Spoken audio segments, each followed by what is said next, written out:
ఓం మహాగణాధిపతయే నమః. ఓం గురుభ్యో నమః. ఓం శ్రీమాత్రే నమః.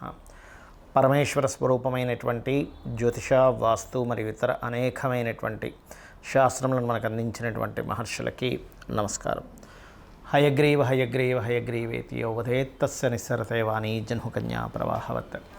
అరుణాం కరుణాతరంగితాక్షీం ధృతపాశాంకుశపుష్పబాణచాపాం అనిమాదిభిరావృతాం మయూకైః అహమిత్యేవ విభావయే భవానీం. శ్రీమాత్రే నమః.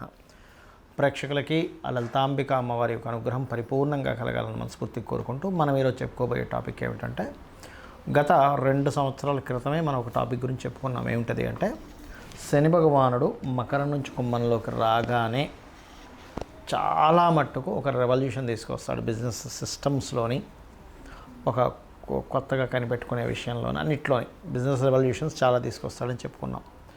అదేవిధంగా మనకి కుంభంలోకి రాగానే చాలా మార్పు ఏఐ ద్వారా వచ్చింది.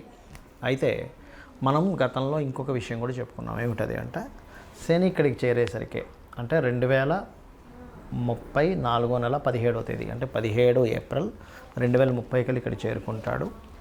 ఆ సమయం కల్లా అందరూ కూడా వీలైనంత మట్టుకు ఓన్గా చేసుకునే దాని మీదే ఉండండి, జాబ్ కాకుండా అనేటువంటిది. ఎందుకంటే అలాంటి ఒక సిస్టమ్ని తీసుకురాబోతున్నాడు శని. మకరంలో ఎంటర్ అయినప్పుడు మీరు గమనించినట్లయితే ఒక 4.5 years బ్యాక్ మనకు కరోనా వచ్చింది.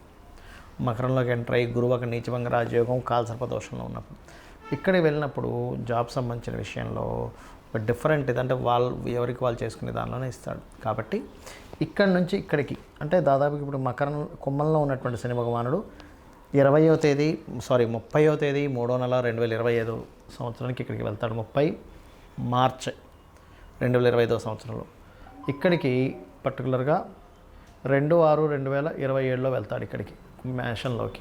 సో ఈ రాసులు మారినప్పుడు ఏ లగ్నం వారికి, లగ్నం తెలిస్తే లగ్నం తెలియని వారి రాశి వారికి ఏ విధంగా ఉండబోతుంది 2030 వరకు అనేటువంటి విషయాలు చెప్తుంది నేనైనప్పటికీ కూడా చెప్పేస్తుంది సాక్షాత్ లలిత అమ్మవారిగా భావిస్తూ ఒక్కొక్క లగ్నం నుంచి, లగ్నం తెలియని వారి రాశి నుంచి చూసుకుందాం.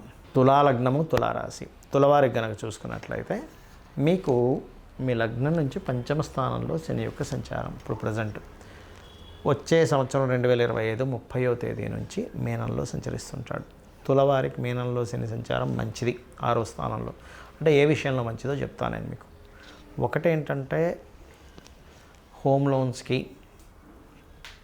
అదేవిధంగా పెట్టినటువంటి ఇన్వెస్ట్మెంట్స్ విషయంలో. ఎందుకంటే ఇక్కడ కేతు ఎప్పుడైతే మీకు నెక్స్ట్ ఇయర్ మే నుంచి మారిపోతాడో అప్పుడు శని ఇక్కడ 6వ స్థానంలో సంచరించేటప్పుడు తులాలగ్నం వారికి ఆ 2.5 సంవత్సరాలు ఇన్వెస్ట్మెంట్ చేసే ప్రతి రూపాయి కూడా మీకు బంగారంగా మారేటువంటి సమయం అదంతా కూడా.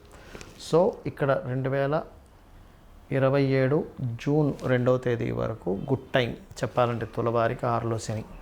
కానీ దాని తర్వాత శని ఎప్పుడైతే సప్తమంలోకి వెళ్తాడో ఇక్కడ మాత్రం పర్టికులర్గా మీరు సామాజికంగా చేసే పనుల్లోని, సోషల్ మీడియాస్లోని, జీవిత భాగస్వామి విషయంలోని, పార్ట్నర్స్ విషయాల్లోని కాస్త జాగ్రత్తగా ఉంటూ ఉండండి. ఇది మెయిన్గా గుర్తుపెట్టుకోండి. అయితే ఇక్కడ ఎప్పుడైతే శని ఇక్కడ సంచరించేటప్పుడు కేతు ఇక్కడికి వస్తాడు. ఎప్పటికీ ఇక్కడ నుంచి ఒక 2 సంవత్సరాల తర్వాత. అంటే కేతు ఇక్కడ శని ఇక్కడ ఉన్నప్పుడు తులాలగ్నం వారు ఉద్యోగ సంబంధించిన విషయంలో జాగ్రత్తగా ఉండాలి. 6లో శని మంచివాడు కానీ కేతు ఉన్నాడుగా, దాని ప్రభావం చూసుకోవాలి. కాబట్టి అది చూసుకోండి. దాని తర్వాత శని మేషంలోకి వచ్చినప్పుడు ఈయన కేతు ఇక్కడ ఉంటాడు. అంటే ఏమిటి, ఆ సమయంలో కొంచెం తండ్రి గారి ఆరోగ్యము పెద్ద మొత్తంలో ట్రాన్స్ఫర్ చేసేటప్పుడు ఈ విషయాల పట్ల జాగ్రత్త వహించాలి. అయితే ఎప్పుడైనా సరే గుర్తుపెట్టుకోండి, మేజర్గా ఈ మేజర్ ప్లానెట్స్ ఉంటాయంటే శని, గురువు, రాహువు, కేతువు, వీటి ప్రభావం మనిషి మీద ఎక్కువ లాంగ్ టర్మ్గా ఉంటుంది. చిన్నవి ఏవైతే శుక్రుడు, బుధుడు, రవి, చంద్రుడు, కుజుడు ఇవన్నీ కూడా షార్ట్ టర్మ్లో తిరిగిపోతుంటాయి. కాబట్టి మీరు ఎప్పుడు కూడా గోవుకి బెల్లము, గ్రాసము, క్యారెట్లు, బీట్రూట్స్ ఇట్లాంటివి సకల దేవతలు గోవులో ఉన్నారనే భావంతో తినిపించడము, నవగ్రహాల్లో శని, కుజ, కేతు, రాహు గ్రహాల దగ్గర దీపారాధన చేయడము, ఇవి కనుక చేస్తున్నారనుకోండి ఖచ్చితంగా ఏమవుతుందంటే, సప్తమంలో శని ఉన్నప్పుడు అంటే నీచ స్థానంలో ఉన్నాడు కదా, దీనివల్ల ఏమిటి, జీవిత భాగస్వామి లేదా పార్ట్నర్స్ ద్వారా వచ్చే ఇబ్బంది చాలా మటుకు మీకు కంట్రోల్ అవుతుంది. అంటే రోజు గొడవ పెట్టుకునేది ఏదో వారానికో 15 రోజులకో ఒక్కసారి అలా చిన్నగా వచ్చి క్లియర్ అయిపోతూ ఉండడం జరుగుతూ ఉంటుంది. ఇక మీరు నిత్యము చేయవలసిన దేవతారాధన కూడా కాళికా అమ్మవారి ఆరాధన చేయండి, అనే విధానం బాగుంటుంది. ముఖ్యంగా ఇక్కడ చాలామందికి జాతకాలు ఉండవు, డేట్ ఆఫ్ బర్త్ ఉంటే టైం ఉండదు, ఇంకొంతమందికి అసలు డేట్ ఆఫ్ బర్త్ కూడా ఫీడ్ అయి ఉండదు. అంటే అవతల ఎప్పుడో రాసి ఉంటారు, ఎక్కడో పేపర్స్లో ఉంటుంది, పోతుంది, కొంతమంది గుర్తుండదు. అలాంటి వాళ్ళు ఏం చేసుకోవాలి? సర్వసాధారణంగా అర్ధాష్టమ శని, అష్టమ శని, ఏలినాటి శని నడిచేటప్పుడు లేదా శని మహర్దశలు నడిచేటప్పుడు ఏం చేయాలో చెప్తాను. డేట్ ఆఫ్ బర్త్ లేదనుకోండి, మీరు ఎలా గుర్తించాలి అంటే మీకు పనులన్నీ స్లో అవుతున్నాయి, నిందలు ఎక్కువగా పడుతున్నారు, శారీరక శ్రమ ఎక్కువగా ఉంది, కానీ వచ్చేటువంటి లాభం మీరు పడుతున్న శ్రమకి 10% మాత్రమే వస్తుంది అంటే మీకు మహాదశల్లో కానీ ఏలినాటి శని రూపంలో కానీ అర్ధాష్టమ శని రూపంలో కానీ అష్టమ శని రూపంలో కానీ కొన్ని జరుగుతున్నాయని అర్థం. అయితే ఇందులో మళ్ళీ కొన్ని వేరియేషన్స్ ఉన్నాయి. ఎలాగంటే అర్ధాష్టమ శని నడుస్తుంది అనుకోండి, అంటే మీ చంద్రుడి నుంచి 4వ స్థానంలో శని సంచారం జరుగుతుంది. అప్పుడు కన్స్ట్రక్షన్స్ చేసే విషయాల్లో, చదువు విషయంలో కొంత మందత్వం వస్తుంది. అష్టమ శని జరిగేటప్పుడు అన్నీ లేట్ అవుతూ ఉంటాయి, కొంచెం యాక్సిడెంట్ ప్రోన్స్ ఎక్కువ అవుతూ ఉంటాయి. అదే ఏలినాటి శని నడిచేటప్పుడు 12వ స్థానంలో శని సంచారం చేసేటప్పుడు ఇన్వెస్ట్మెంట్స్, రాశిలో శని సంచారం చేసేటప్పుడు బద్ధకము, 2వ స్థానంలో శని సంచారం చేసేటప్పుడు ధన సంబంధించిన విషయాల మీద ప్రభావం చూపిస్తూ ఉంటాడు.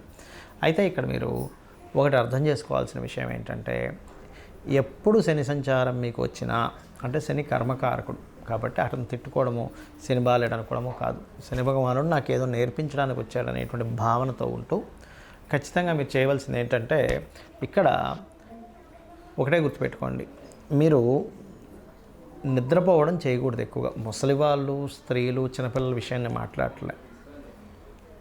అనారోగ్యంతో ఉన్నవాళ్ళు లేదా బాగా ఏజ్డ్ పర్సన్స్, స్త్రీలకి, చిన్నపిల్లలకి ఇది ఎగ్జంప్షన్. మీరు యువకులై ఉండి ఆరోగ్యం అంతా బాగున్న వాళ్ళు మధ్యాహ్నం కనుక నిద్రపోయారా, శని యొక్క ప్రభావం నెగటివ్గా ఎక్కువ ఎఫెక్ట్ పడుతుంది మీ మీద. రెండవది వాకింగు, జాగింగు, ఎక్సర్సైజు, శారీరక శ్రమ సంబంధించినవి ఎక్కువగా చేయాలి. అప్పుడు దాని ప్రభావం మీ మీద పడదు. ఇక మూడో విషయం ఏంటంటే, ఇక్కడ మీరు గమనించవలసినటువంటిది, మీకు దగ్గరలో అంటే మీ చుట్టాల్లో ఏజ్డ్ పర్సన్స్ కానీ, మీకు ఏదైనా పనిచేసే వాళ్ళకి కానీ, ఆ రూపంలో అంటే కార్మికులు, కర్షకుల రూపంలో శని భగవానుడు ఉంటాడు. వాళ్ళకి ఏదైనా హెల్ప్ చేయండి. వాళ్ళు సంతోషపడడానికి ఏదో చిన్నపిల్లలకి ఒక చాక్లెట్ కొనివ్వడం, ఏదో ఒక షర్ట్ కొనివ్వడం, ఏదో ఒకటి చేయండి. అప్పుడు శని ప్రభావం నుంచి బయటపడతారు. అయితే ఇలా ఉన్నప్పుడు గోచారపరంగా మనకేంటంటే, శని భగవానుడు ఇక్కడ ఉన్నప్పుడు రెవల్యూషన్ తీసుకొస్తాడని చెప్పాను, కానీ ఇక్కడికి వచ్చేసరికి ఏంటంటే ఎవరికి వారు దేశంలో, ఇప్పుడు చైనా లాంటి దేశాల్లో చూడండి, ఎవరికి వారు ఇంట్లోనే ఒక చిన్న కర్మాగారంలా ఉంటూ ఉంటుంది. అలా ఎవరికి వారు ఓన్గా జాబ్ పరంగా సెటిల్ అయిపోవాలి. ఎందుకంటే ఎక్కడో నేను జాబ్ చేస్తాను, వాళ్ళు నన్ను చూసుకుంటాను అనుకుంటే తప్పు. శని ఇక్కడ జరిగేటప్పుడు గుర్తుపెట్టుకోండి, మేషంలో బికాజ్ ఆఫ్ ఆ టైం అనేటువంటిది అప్పటికల్లా ఓన్గా చేసుకునేది ఇదే మీకు యోగాన్ని ఇస్తుంది. ఇది బాగా బాగా బాగా గుర్తుపెట్టుకోండి. అప్పటికల్లా సిచ్యువేషన్స్ చాలా మారుతాయి, టెక్నాలజీస్ ఇంకా మారుతాయి. ఎంత టెక్నాలజీస్ వస్తున్నా మనిషి యొక్క అవసరం పడుతూ ఉంటుంది. కానీ ఈ విషయంలో కాస్త జాగ్రత్తగా ఉండండి. నువ్వులు ముఖ్యంగా దానంగా ఇవ్వడం, అందులో ముఖ్యంగా తెల్ల నువ్వులు, నీలం వస్త్రము దానంగా ఇవ్వడం, గోవులకి బెల్లము, గ్రాసము లాంటివి తినిపించడం, వీలైనంత మట్టుకు సుబ్రహ్మణ్యేశ్వర స్వామి, ఆంజనేయ స్వామి లేదా లక్ష్మీ నరసింహస్వామి ఆరాధన లేనట్లయితే కొన్ని శక్తిపీఠాలకు వెళ్ళి రావడము, ఇవి ఎక్కువగా చేస్తూ ఉండండి.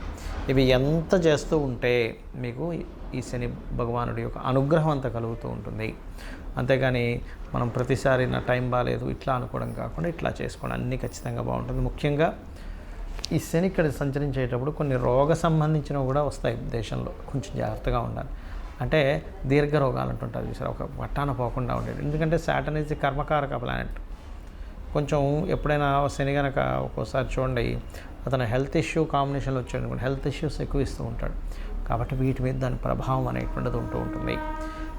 ఇక మీరు చండీ పారాయణం చేసుకోవడము, లలితా సహస్రనామాల్లో ఓం అనాకలిత సాదృశ్య చుబుకశ్రీ విరాజితాయే నమః. అయితే ఇందాక మనం మాట చెప్పుకున్నాం ఏంటి, ఇక్కడ శని సంచారం జరిగేటప్పుడు 10th లార్డ్ కదా నీచ పొందుతున్నాడు కాబట్టి, న్యాచురల్ 10th లార్డ్ కాబట్టి నీచ పొందుతున్నాడు కాబట్టి ఇది కర్మ మీద, ప్రొఫెషన్స్ మీద చూపిస్తుందని చెప్పుకున్నాం. అలాంటి వారు వాళ్ళ పర్సనల్ చార్ట్లో కూడా ఒకవేళ కర్మకారకుడు పాడయ్యాడు, 10th హౌస్ పాడైంది అనుకునేటువంటి వారు చక్కగా మీరు ఏం చేయండి అంటే, లలితా సహస్రనామాల్లో ఫస్ట్ లైన్ ఉంటుంది, ఓం శ్రీమాత శ్రీ మహారాజ్ని శ్రీమత్ సింహాసనేశ్వరి నమః, లేదా ఓం మాణిక్య మకుటాకార జానుద్వయ విరాజితాయే నమః అని. ఇది కనుక చేసుకున్నట్లయితే ఆ లలితాంబిక అమ్మవారి యొక్క అనుగ్రహం చక్కగా ఉంటూ మీరు ఉద్యోగ వ్యాపారాల్లో రాణించాలని మనస్ఫూర్తి కోరుకుంటూ శ్రీమాత్రే నమః.